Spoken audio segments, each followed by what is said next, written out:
سلامونه او نیکی هیلې هیلهمند یم چې جوړ او روغ به یاست. نن تاسو ته د امریکا دغه د اونۍ هر اونۍ چې 80 میلیونه ډالر افغانستان ته لیږي په دغه هکله باندې تاسو ته سپیناوی درکومه چې دا پیسې د چیش دپاره لیږي. دوی ولې پر موږ باندې دومره حاشقان دي چې هره اونۍ په مستقیم ډول باندې په سپین ډاګ باندې دا وایي چې موږ 80 میلیونه ډالر خو په هر اونۍ کې ورکوو او دا چې بیا په پټه باندې څومره پیسې ورکول کېږي د هغه معلومات بیخي هیڅ هم نسته. مګر که برته راسو افریقایي هیوادو ته ولاړ شو که ولاړ شو ډېرتره نور هیوادو ته ولاړ شو هلته خلک د لوږې مري هلته د شپې ډوډۍ نشته هلته اولادونه په دشتو باندې غورځي چې هغه د کارغانې خوري لاشخورانې خوري مګر بیا هم افغانستان ته 80 میلیون ډالر په هر اونۍ کې راځي مګر د افریقا بیچاره خلکو ته بیا 1 روپیه هم نشته هلته هم د ماښام ډوډۍ هم نه برابرېږي. زو پر 80 میلیون ډالرو باندې د اونۍ خبرې کوو انشاءالله چې یو څه معلومات به تاسو ته ترلاسه کوئ او تر اضافي خبرې تېرېږو. زو پر درس باندې مخکې له دې چې زه درس باندې شروع ورکړم یو ویډیو مې مخکې ثبت کړې ده د نیابتي جګړو په هکله باندې د نیابتي حکمرانۍ په هکله باندې چې په هغه کې بیا ډېر څه راځي چې هغه نیابتي جګړې دي په هغه نیابتي اقتصادي ستونزې دي هغه کې نیابتي کلتوري او عنعنوي ستونزې دي په هغه کې نیابتي دیني او مذهبي ستونزې دي دا ټول په هغه ویډیو کې تاسو ته مې ویلي دي هغه ویډیو که تاسو وګورئ په دې ویډیو باندې به تاسو سر به ډېر هم خلاص وي. لومړی راځم د نیابتي جګړې اقتصادي اړخ ته راځو نیابتي اقتصادي اړخ ته یې راسو حواله کې د نیابتي جګړې اقتصادي اړخ زیاتره هیوادونه چې دي دوی غواړي چې مثلا ستر قدرتونه چې دي دوی غواړي چې بعضې هیوادونه همدا ډول خپل تر کنټرول لاندې راوړي همدا ډول وږي وساتي او چې کله وږي پاته سوه نو دوی بیا مجبورې کېږي چې یو څه ورته ورکړي چې کله یو څه به ورته ورکوي نو خامخا به یو څه هم تاسو څخه غواړي. نو دغه ډول باندې په افغانستان کې هم چې کوم کار یې کړی دی په حواله کې موږ باندې په افغانستان کې چې په 2001 کال کې کله هم د خلک بهرنیان افغانستان ته راغله او په میلیاردونه خو 2 میلیارد ثبوت ویلی دی 2 میلیارد ډالر یې راوړه او دا یې وپاشله او په غیر مستقیم ډول باندې 150 میلیارد ډالر پورې رسېدله دا یې ټوله راوړه وی پاشله ټول خلک په ډالرو باندې حاقته کړه ټول خلک یې دې ته هماخته کړه چې په کمو پیسو باندې کار مه کوه. همدا اوس هم ډېر ځوانان دي چې ورته ووایي چې وروره په 200 ډالر باندې کار کوي نه چې 1000 ډالر نه اوسي زه کار نه کوم زه 500 ډالر چې نه اوسي زه کار نه کوم. دا زموږ دغه اقتصادي حرکت په طبیعي ډول باندې مخکې روان و هغه اقتصادي حرکت مکمله ختم کړي او اوس یې ټوله مصنوي کړو او چې کله هم یو شی مصنوي کېږي نو مصنوي شی چې دی په بعضې پایو باندې به ولاړ واوسي. د مثال په ډول باندې که موږ اوس مصنوي ځیرکتیا ووایو نو هغه په ماشینو باندې ولاړ چې هغه د برق ماشینونه و په هغه کمپیوټران خاموش شو خو بیا مصنوي سیستم ختم سو که همدا ډول راسو مصنوي ماشینري سیستم و که برق ورباندې ختم سو مصنوي سیستم ختم دی. دا مصنوي چې راځي یعنې معنا دا دی چې د بل په قدرت باندې به دا چلیږي. نو زموږ ځوانان ټوله په مصنوي ژوند باندې اخته کړه په مصنوي اقتصاد باندې موږ اخته کړو او په مصنوي راکړه ورکړه باندې موږ عادت کړو. دا زموږ طبیعي حرکت نه وي که موږ اقتصاد د هماغه د ظاهرشاه بابا د وخته که وګورو که همدا ډول راسو د ډاکټر صاحب نجیب تر پای وګورو په دغه حالت کې زموږ اقتصاد چې و دا په طبیعي ډول باندې موږ حرکت کولو. موږ حکومت درلودل چې کوم کس چې خو د ماښام ډوډۍ نه درلودله ورته یې کوپین ورکولو دلته یې ورته کار ورکولو تر څو خلک بیکاره پاته نه شي او که کله خلک بیکاره پاته کېږي بیا دا د تروریستي ډلو ته جذبېږي او دا تروریستي ډلې چې دي دا د نورو هیوادو څخه سپورټېږي او دا خپل هیواد تباه کوي. دا قانون چې دی اوس په اروپا کې په امریکا کې په استرالیا کې په روسیې کې په چین کې په ډېرو هیوادو کې دا قانون تر اوسه لا پاته دی چې کوم کس وظیفه لري ښه چې نه لري وظیفه ورته میاشت کې معاش راځي چې دومره ستا معاش دی. لرې نه ځو همدا ایران هم دی هر ایراني ته هره میاشت کې ورته پیسې ورلیږل کېږي چې ماښام ډوډۍ ورته برابریږي، که د کار کوي که نه کوي د ده یارانه په نامه باندې د ده اکاونټ ته پیسې ځي تر څو دا خلک نورو تروریستي ډلو ته لاره پیدا نه کړي. نو دغه کار چې دی موږ پخوا په افغانستان کې هم د کوپین په سیستم باندې موږ درلودل، هغه کسان چې کار کولو خو ښه که کار یې نه کولو کوپین ورته ورکول کېدلو. اوس موږ اقتصاد یې واخیستل په مصنوي ډول باندې کړو چې مصنوي یې کړو خو بالا ورته پایې کې پرېښولی په پایې کې چې کښېښوله اوس یې دا پایې ختمه سو، جمهوریت ختم سو، اصلي حکومتداري ختمه سوه، دا هم ختم سو، دا هم ختم سو. اوس ملت مجبوره دی چې جمهوریت نسته، رسمیت نسته، راکړه ورکړه د نړۍ سره نسته. اوس نو بالا موږ پاتې یو همدغه ډالر ته پاتې یو. دغه ډالر چې دی هره میاشت کې هره اونۍ کې موږ ته 80 میلیونه ډالره راځي. دا 80 میلیون ډالره چې دی دا د څه دپاره راځي؟ دا ګوره دا 80 میلیون ډالره چې دی دا ټول په مدرسو دپاره راځي. دا اوس وایي چې زیاتره کسان وایي چې موږ دا څه دا ډالر چې دی دا طالبانو ته نه راځي، حتی د دوی مالیه هم دوی ته نه راځي. ښه د مثال په ډول باندې زه دا ګیلاس اخلم، دا ګیلاس چې اخلم دا ګیلاس فکر وکړئ تاسو دا د افغانستان دی. په دې افغانستان کې هغه کوم اوبه چې دي مثلا همدا اوس د زراعت څخه دي، د معدنه څخه دي، دا هر ځای څخه چې دي دا اوبه دغه ذخایر او دغه ګټې خو پکښې کې شته.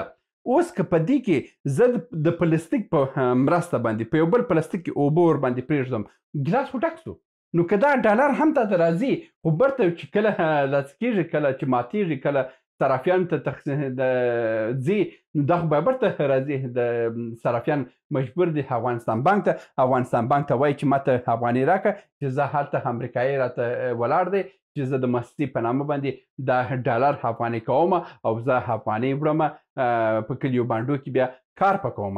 نو برته دا ډالر برته راځي افغانستان بانک ته راځي. چې کله افغانستان بانک ته راغله نو دا په یو ډول باندې خو دا خبرې چې د بشري مرستو په نامه باندې دي. نور اپراتیفي کارونه چې دي همدا اوس هم د تېر اونۍ کې اقاني او د استخباراتو مشر دوی دواړه تللي وه امارات ته. د اماراتو د ولسمشر سره یې لیدنه کړې وه. ډېر کوچنی سړی نه دی. د اماراتو ولسمشر همدا اوس چې دی د قطر ولسمشر، د اماراتو ولسمشر، د عربستان شاهزاده چې دی، دا درې کسان چې دي د امریکا د ګټو ډېر پابنده کسان دي او امریکا ورباندې باور لري او ډېر قوي کارونه په سیمه کې د خلک کوي. نو دا اقاني او د استخباراتو مشر دوی تللي وه، د اماراتو د ولسمشر سره لیدنه کړې وه. ګوره دا پیسې چې راځي دا پیسې مستقیمه په دې باندې راځي چې مدرسې جوړې سي. ما تاسو ته وویلو چې 40,000 مدرسې باید جوړې سي. 40,000 مدرسې، 28,000 مدرسې یوازې 6 میاشتې مخکې راپور د معارف پوهنې وزارت ویلي وه چې 28,000 مدرسې موږ لرو او په ټول افغانستان کې همدا اوس 9,000 مکتبونه فعال دي. 9,000 مکتبونه فعال دي. د معلمانو معاشونه په وخت باندې نه ورکول کېږي. همدا اوس هم معاشونه ځنډولي دي په دې خاطر باندې چې کاغذي پیسې موږ سره نسته. ښه چې کاغذي پیسې سره نسته د اقتصاد څرکم چلیږي، د خلکو راکړه ورکړه څرکم کېږي، اقتصاد ولې نه درېږي؟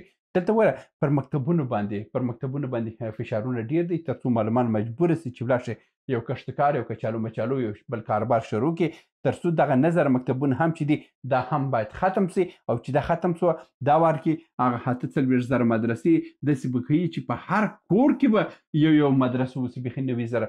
دا ټولو مدرسو کاریکولم چې دی دا ټوله دا بار خپله کسانو دوی ویلي دی چې دا ملایان ویلي دي. حتی عبدالسلام ظهیف ویلي چې په پاکستان کې دا کوم کاریکولم چې دی دا اسلامي کاریکولم نه دی او کوم د مضامینو سیستم چې دی یا د تدریسي سیستم چې دی ول دا اسلامي تدریسي سیستم نه دی او دا یو غربي اسلام سیستم دی.